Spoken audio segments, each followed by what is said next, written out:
Last class में हमने एक consolidated statement of financial position बना ली थी।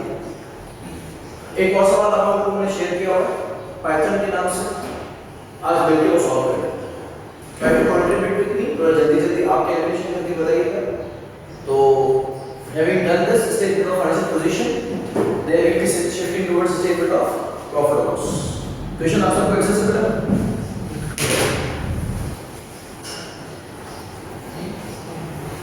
इसमें Python acquired 464 million shares in Stella on 1st October 2023।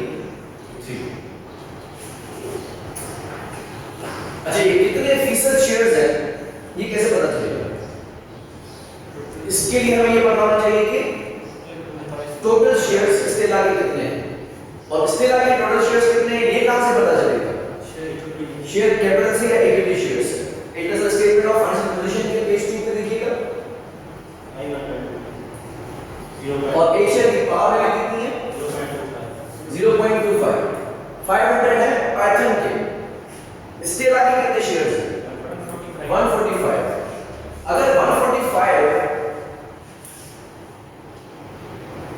Million dollars का शेयर कैपिटल है, इक्विटी शेयर है, और हर एक शेयर कितने सेंट्स का है? 0.25। तो नंबर ऑफ शेयर्स कितने होंगे? इसको हम डिवाइड कर देंगे 0.25 से।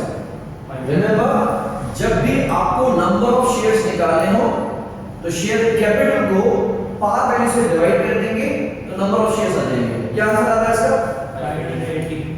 580 मिलियन शेयर्स। पाइथन ने कितने शेयर्स खरीदे हैं? 464 million out of 580। Rounded off 80 पूरा है।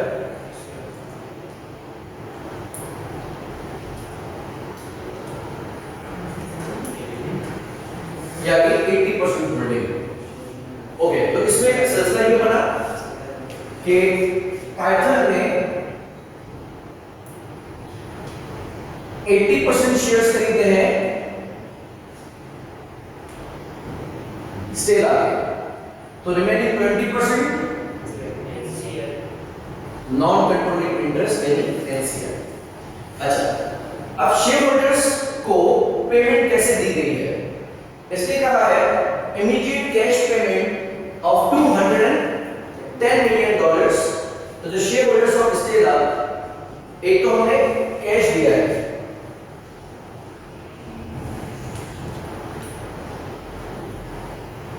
शेयर्स खरीदे कितने हैं? 464 मिलियन, और हर शेयर के बदले हमने कितने पैसे दिए हैं ये नहीं पता है। टोटल बता दिया है कि हमने पेमेंट दी है 210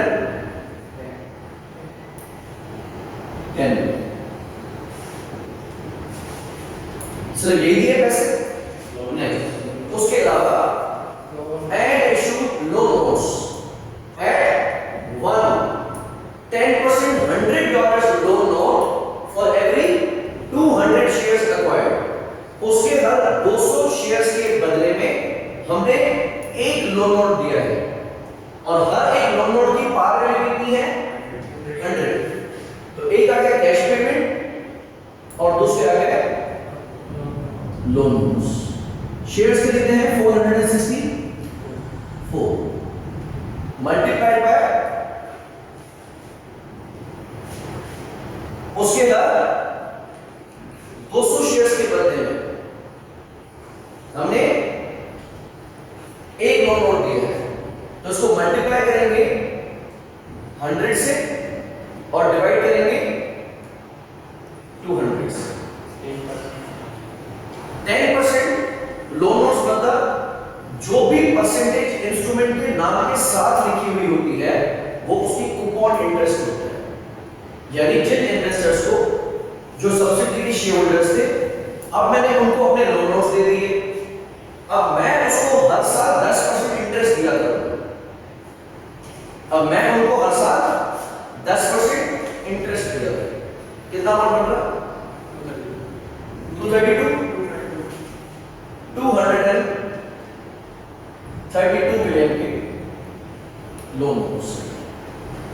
नोट में क्या रहा है? Cash payment has been recorded by Python, but no entry was recorded for loan notes. Although Python has other 10% loan notes in issue. Debit investment in subsidy, credit cash हो चुका है, हो चुका है। Debit investment in subsidy, credit liability हो चुका है, नहीं। ये वाली एंट्री हम पास करेंगे। कैसे? डेबिट कर दिया,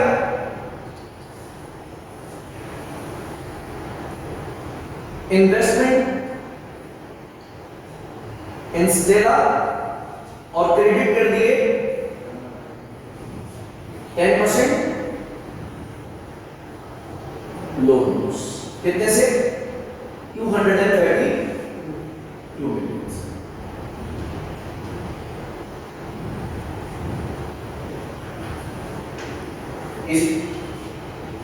क्या हमने 100% शेयर्स खरीदी?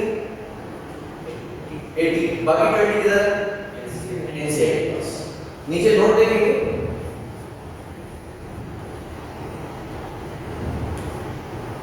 फेयर वैल्यू एडजस्टमेंट्स के नोट में नोट नंबर 3 है, NCI। क्या लिखा है? Stella's share price at 1st October 2023 was 60 cents। तो हम रखेंगे fair value of NCR। Total Stella के शेयर्स कितने हैं? 580, जिसमें से हमने कितने नहीं खरीदे?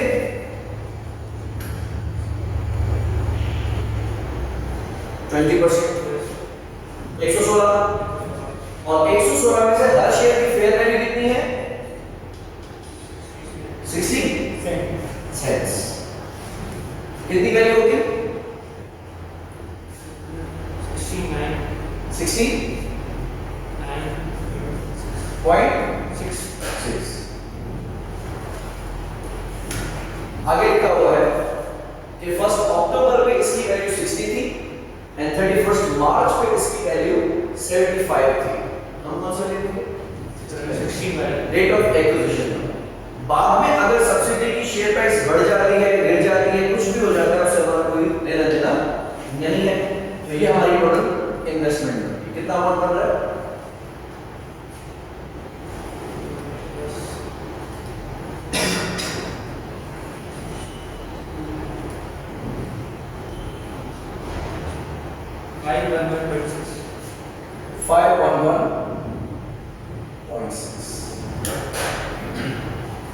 अच्छा, अब रिक्वायर्ड है कि हम सब्सिडी के तमाम डेट एसेट्स को रिवैल्यू करेंगे।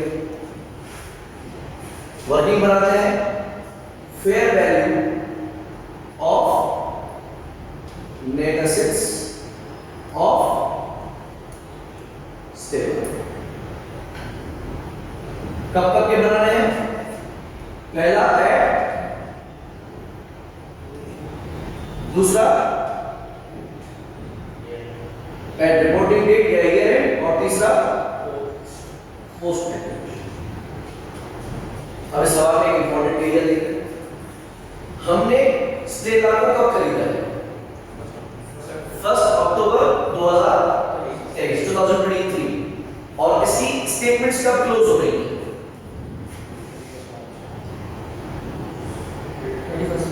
इसकी स्टेटमेंट्स क्लोज हो रही है 31 मार्च 2024। तो कितना टाइम हुआ है इसे खरीदे हुए? अक्टूबर, नवंबर, दिसंबर, जनवरी, फरवरी, मार्च, 6 महीने बोला sir? Okay.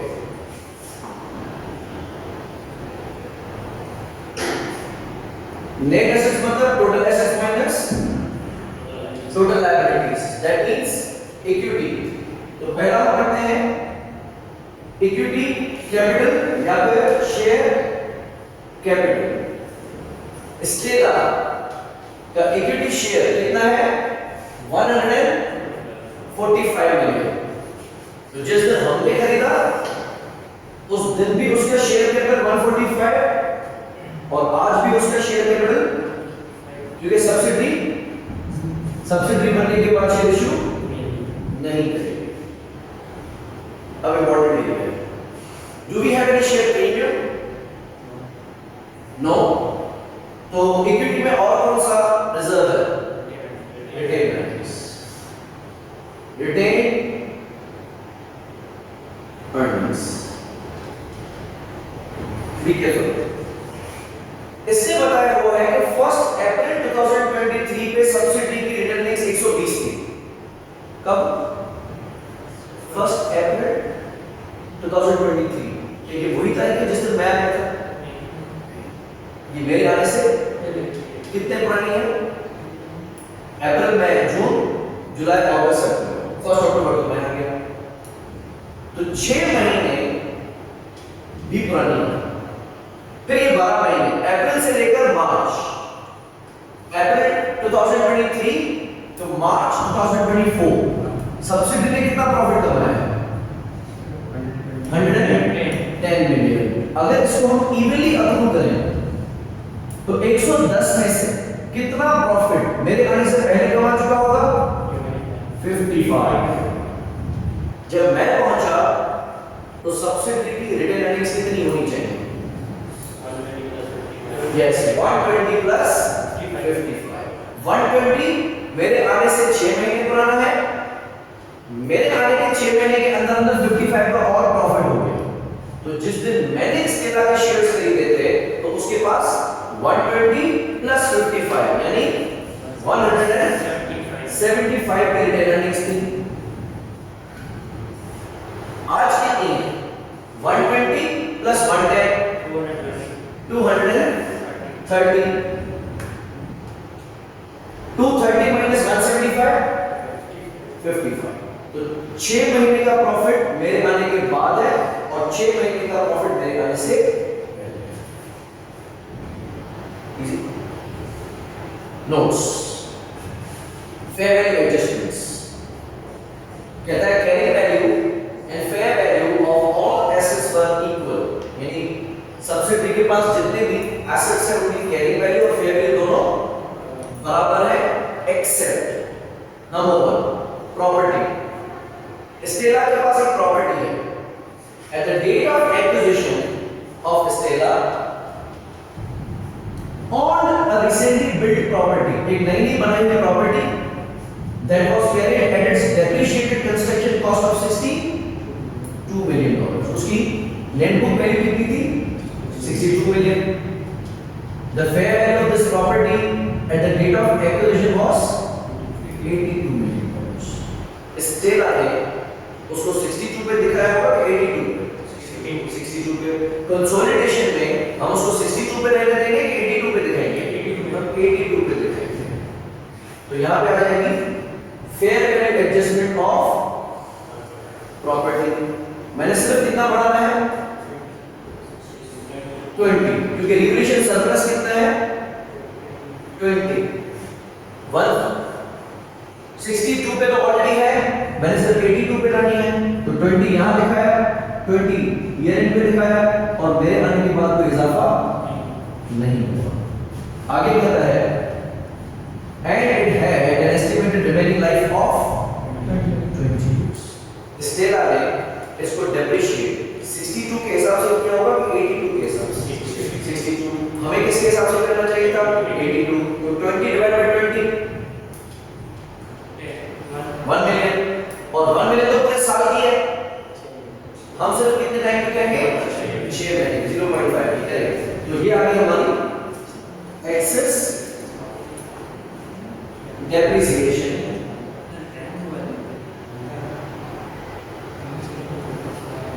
$20 million divided by 20, 1000 multiplied by 6 divided by 12, charge हुई बाद के 6 महीने में सिर्फ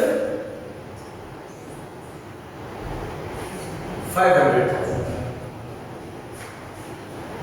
okay, next, unrecognized brand.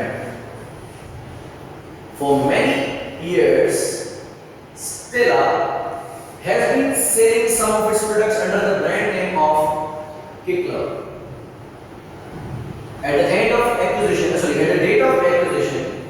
the directors of Python valued this brand at 25 million with a remaining life of 10 years.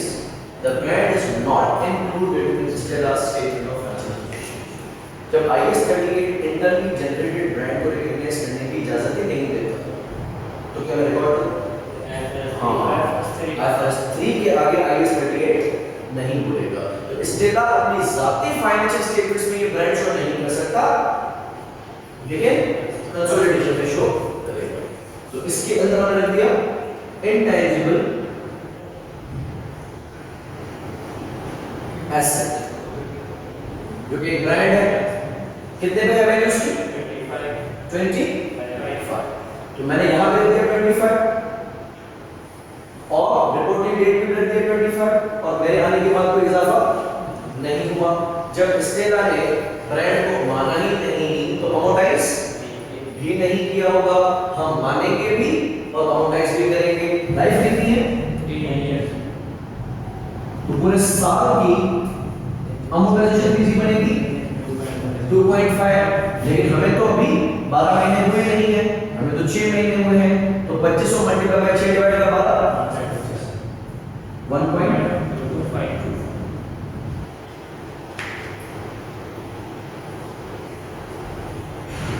बस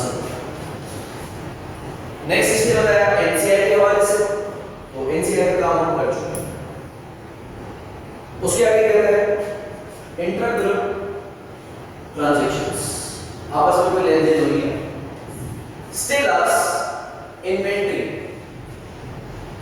includes $56 million goods from Python at selling price to Python 40% markup was charged। इसके अंदर हम क्या calculate करेंगे? Unrealised profit.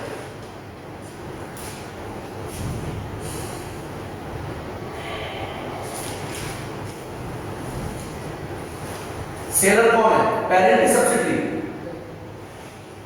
Parent. तो profit किसका बढ़ा हुआ होगा और इन्वेंटरी किसकी बढ़ी हुई होगी? स्टेला की। तो हम दोनों को रिवर्स करेंगे। पहले इस बात की कैलकुलेट कर लेते हैं। अनसोल्ड गुड्स कितने हैं? 56 मिलियन। ये प्राइस है, कॉस्ट है? ये प्राइस जो Python and cost of Stella है और पाइथन ने 40% मार्कअप लगाया है खुद की कॉस्ट पे। तो क्या इस पे 40% लगा सकता? नहीं। इसको हम मल्टीप्लाई करेंगे 40 से, डिवाइड करेंगे 16। What is the 16 million? This is unrealized profit। क्यों मैं इसको इंटरग्रुप प्रॉफिट नहीं कह रहा? क्योंकि ये सिर्फ इन्वेंटरी में पड़े हुए गुड्स। अगर कहता कि पाइथन ने स्टेला को 56 मिलियन के गुड्स बेचे तो इंटरग्रुप प्रॉफिट कहलाता। लेकिन ये सिर्फ वो सामान है जो स्टेला के पास पड़ा हुआ है। तो 16 मिलियन का क्या हुआ? URP, unrealised profit. पेरेंट को कहेंगे कि इस प्रॉफिट को प्रॉफिट मत मानो। हम पेरेंट के लिए ग्रुप रिटेन अर्निंग्स या जीआरई डेबिट कर देंगे, कम कर देंगे बाय 16,000 एंड क्रेडिट कर देंगे इस तरह की inventory bye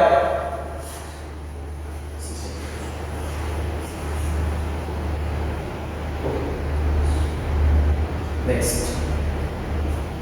Python's receivables include $15 million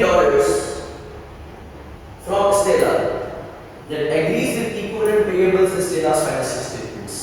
तो पाइथन कह रहा है कि मुझे स्टेला से कितने पैसे मिलने 15, और स्टेला कह रहा है कि मुझे पाइथन को कितने पैसे देने 15।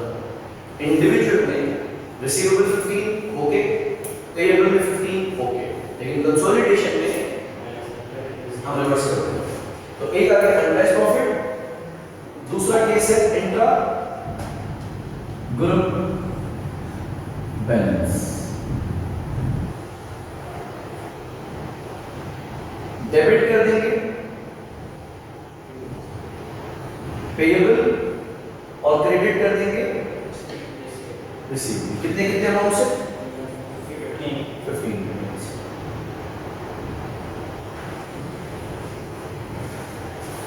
Easy. Prepare the consolidated statement of financial position as of 31st March 2025. अब इसको क्लोज करते हैं। डेट ऑफ एक्विजिशन में नेट एसेट्स कितने हैं प्लस है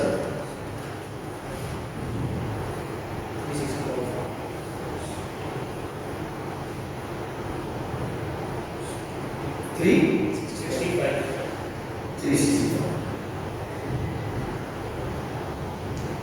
year end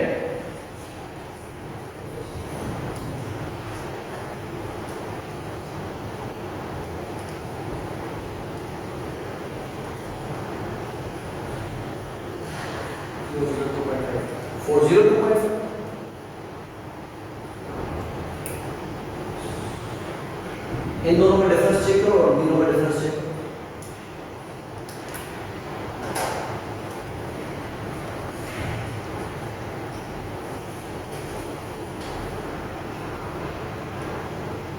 सिंपल है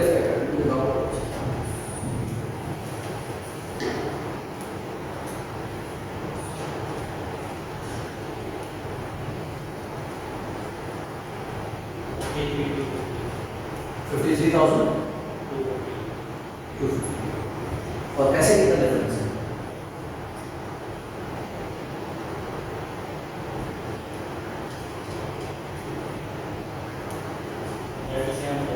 इसको दोबारा करो 4182250 आप देखो डिफरेंस बराबर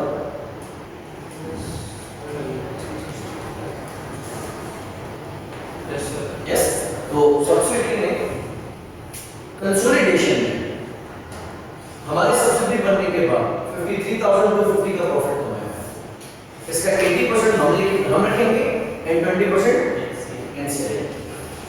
कैलकुलेट कर रहे थे गुडविल,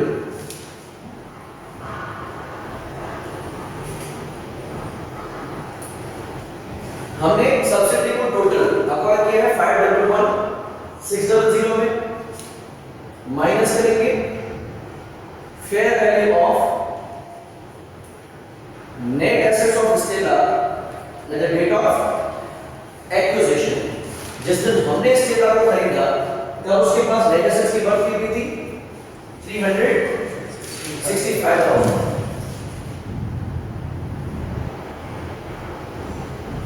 और हमने अक्वायर किया है 511,600 में। एक्स्ट्रा अमाउंट नहीं दे दिया है कितना 146,600। क्यों दिया है extra amount? This is deferred tax good easy. अब बताते हैं इक्विटी में group retained earnings GRE। What is nature of retained earnings? Equity, capital equity, और equity का रूल हमने क्या बताया? Parents 100% and subsidiaries share of post acquisition। ऐसा बैलेंस शीट में देखेंगे पाइथन के अपनी रिटेन अर्निंग्स कितनी है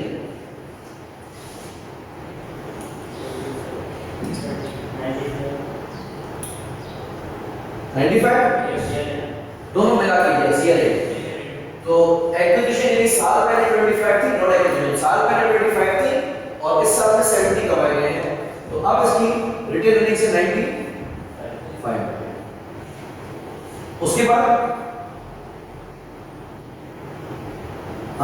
Stella's post acquisition share. Stella ने हमारी सब्सिडी बनने के बाद कंसोलिडेटेड स्टेटमेंट्स में कमाया है 53,250. इसमें हमारा क्या था 80%. 53,250 का 80%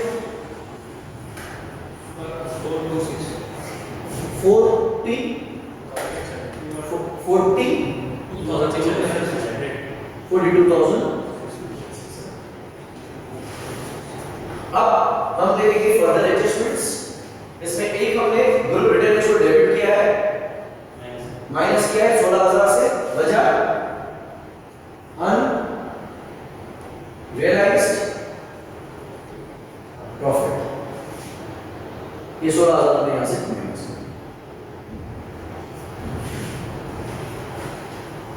कितना समान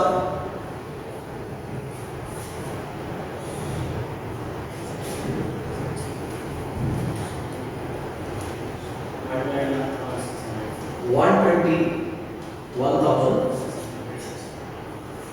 दूसरा अकाउंट बनाएंगे for non controlling interest. What is the nature of NCR? Also equity. उसको पहले मैंने रखा fair value of NCR at acquisition. जिस दिन हमने सब्सिडी को खरीदा एनसीआर की फेयर वैल्यू कितनी थी 69,600. उसके बाद share of post acquisition net assets. Correct. 53,250 का 20%. 10,650. क्या क्या नॉन कंट्रोलिंग इंटरेस्ट जीआरडी मौजूद है, गुडविल मौजूद है, fair value of net assets हो गया. अब हम बनाते हैं consolidated statement of financial position. This is Python group.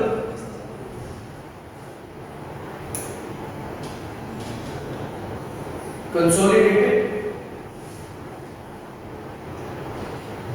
Statement of financial position कब की बनानी है? एसेट 31 मार्च 2020.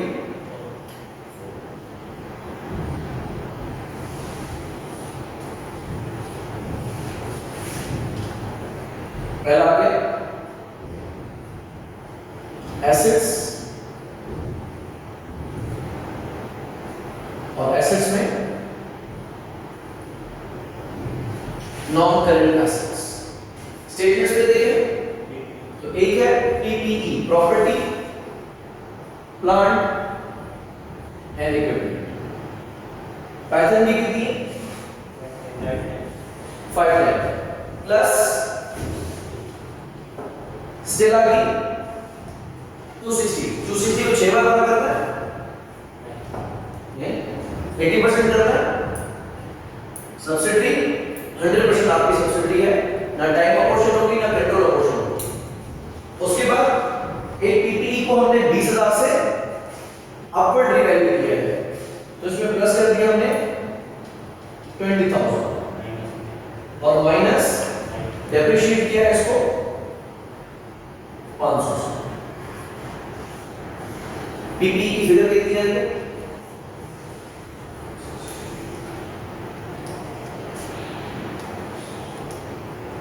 79,500.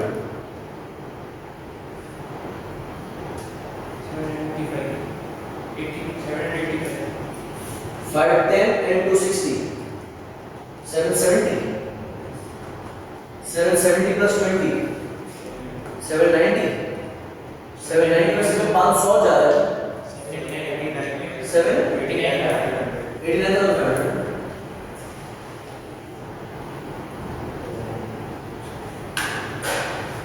नेक्स्ट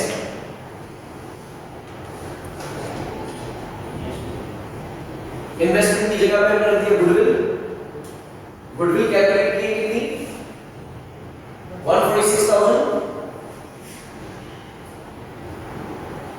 600। एक चीज देखना बहुत जरूरी है कि कहीं ये इन्वेस्टमेंट सिर्फ इन्वेस्टमेंट सब्सिडी ही है या कोई और भी है। अगर इन्वेस्टमेंट सब्सिडी है उसको तो हम एलिमिनेट कर देंगे, लेकिन अगर कोई और है उसको रहने देंगे। चेक कर लेते हैं। पाइथन के पास इन्वेस्टमेंट्स दिख रही है 220, जबकि 210 सब्सिडी में है, तो बाकी 10 कोई और है। तो हम अदर इन्वेस्टमेंट्स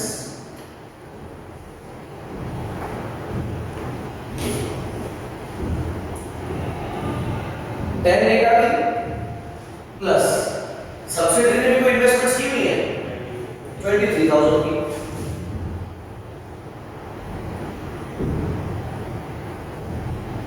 दोनों को प्लस कर देंगे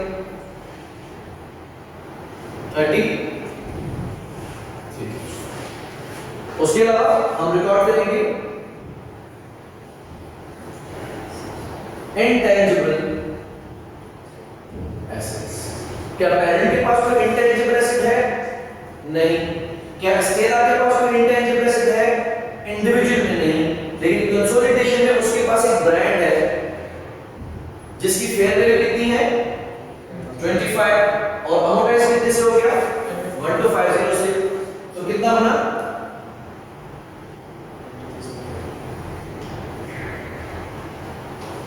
23,700। इन सबको प्लस करेंगे तो ये बन जाएंगे total non current assets.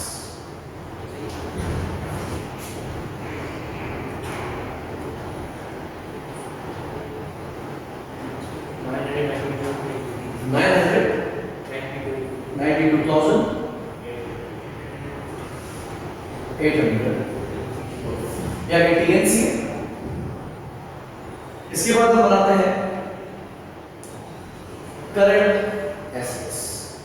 Current assets में एक एसेट मौजूद है इन्वेंटरी का।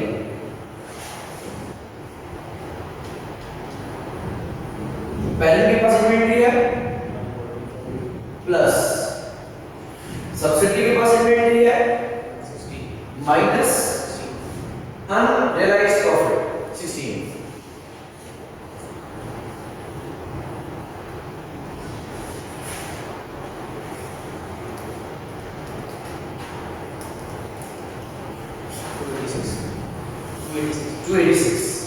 इन्वेंटरी आ गई 286।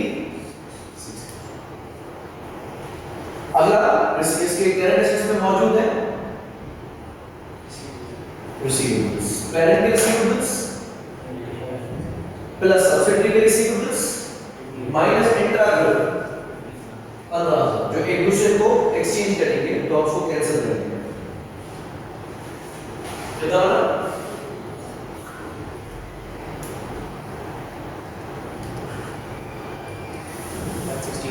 160।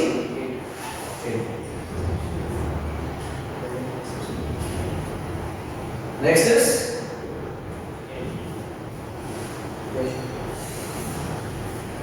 P plus S।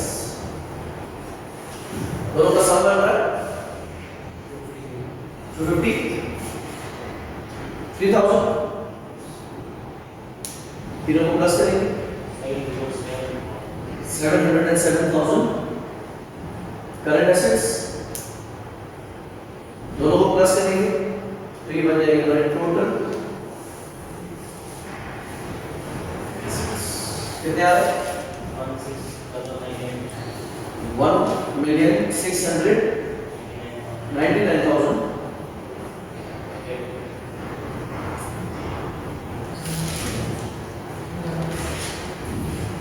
दूसरा साइड इक्विटी एंड लायबिलिटीज। पहले वर्ग देते हैं share capital. Correct. Equity share सिर्फ किसका रखा जाएगा पेरेंट ओनली, क्योंकि सब्सिडी वैसे भी पोस्ट एक्विजिशन में शेयर इशू करेगी ही नहीं, तो ये होता रहा है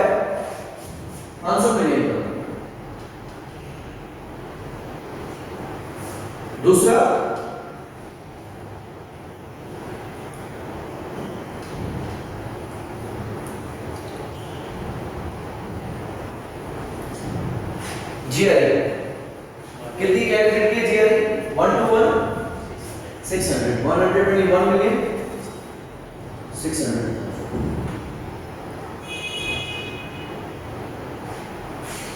उसके अलावा नॉन कंट्रोलिंग इंटरेस्ट 80,000 250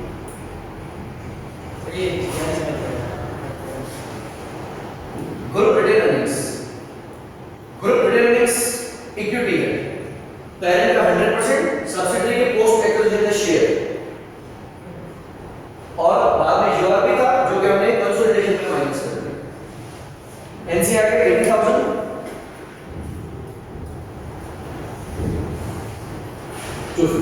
इक्विटी को सॉल्व करेंगे 701 850 या तो टोटल इक्विटी उसके बाद we have got non current liabilities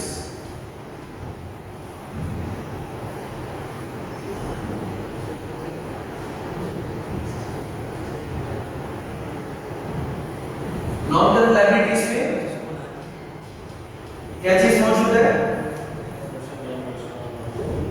इस 10% को देख के कंफ्यूज मत होइएगा जो भी परसेंटेज इंस्ट्रूमेंट के नाम के साथ होगी वो कूपन होगी तो हम अपने इन्वेस्टर्स को 10% इंटरेस्ट पे किया करेंगे that is a totally different chapter हम यहां पे इसको टोटल लायबिलिटी में दे देंगे अगर इंटरेस्ट अक्रू हो जाता है और हम पे नहीं करते तो अक्रूड इंटरेस्ट में दिखाया जाएगा लेकिन अगर ऐसी कोई बात नहीं की गई तो इसका मतलब इंटरेस्ट दे चुके हैं आपने उसको पेएबल नहीं किया करंट लायबिलिटी है करंट लायबिलिटी क्योंकि कूपन है अगर सारा का सारा प्रीमियम पे मिलेगा तो नॉन करंट में जाएगा लेकिन हर साल दिया जाएगा तो करंट में आपकी बात दुरुस्त है पहले के पास 10% लोन से ऑलरेडी 180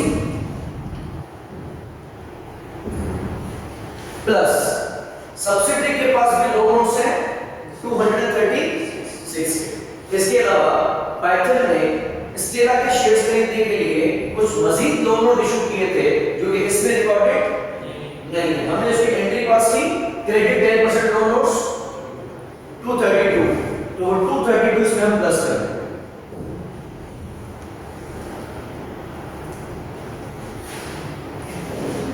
सम करेंगे 180 प्लस 236 प्लस 232 648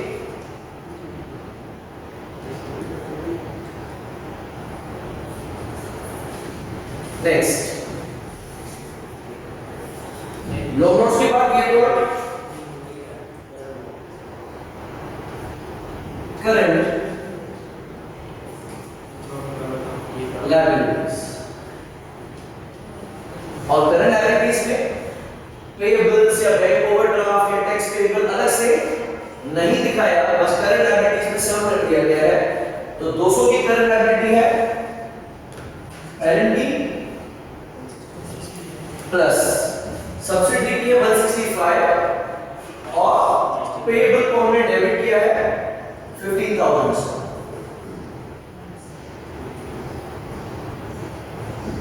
तो करंट लायबिलिटी का सम कितना है 350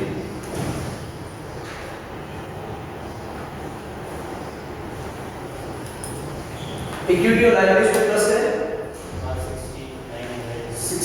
1,600,000 बराबर